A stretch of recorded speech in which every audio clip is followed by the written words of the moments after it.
Hi అండి అందరికీ నాది చిన్న ఛానల్ అండి. ప్లీజ్ సబ్స్క్రైబ్ చేసుకోండి. ఇక్కడ వచ్చేసి మనం గారెలు చేసుకుందాం. గారెలకి పొద్దున్నే లేచి మినపప్పు నానేసుకొని 2 గిద్దలు మినపప్పు నానేసుకొని 2 గంటల సేపు నానబెట్టుకొని వాటర్ చుక్క కూడా వాటర్ వేయకుండా మిక్సీ పట్టుకోండి. వాటర్ యాడ్ చేయకుండా మిక్సీ పట్టుకొని దానిలో కొద్దిగా మెత్తగా వేసుకొని తర్వాత కొద్దిగా జీలకర్ర వేసుకోండి. కొద్దిగా జీలకర్ర వేసుకొని కారం వేసుకొని పచ్చిమిరకాయలు సన్నగా తరిగేసుకోండి. ఉల్లిపాయలు సన్నగా తరుక్కొని చేసుకోండి. కొంచెం ఉప్పు వేసుకోండి. చేసే ముందుగా ఉప్పు వేసుకోండి.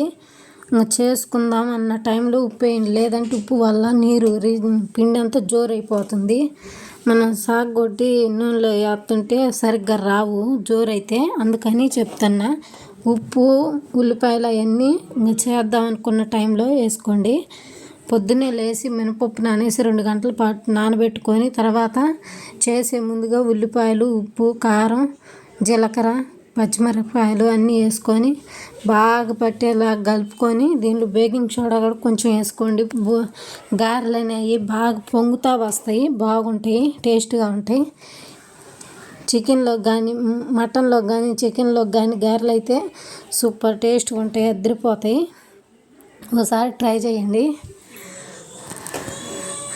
అట్లా మొత్తం కలిసే విధంగా మొత్తం కలిపేసుకొని ఒక కవర్ చూసుకొని దానికి కొంచెం ఆయిల్ పూసుకొని చిన్న చిన్న గారెలుగా వేసుకొని ముందు కడాయి పెట్టుకొని ఆయిల్ వేడి చేసుకొని దానిలో చిన్న చిన్న గారెలుగా చేసుకొని మధ్యలో బెజ్జం పెట్టి చేసుకోండి. గారెలు బాగా ఉడుకుతాయి, బాగా టేస్ట్గా ఉంటాయి.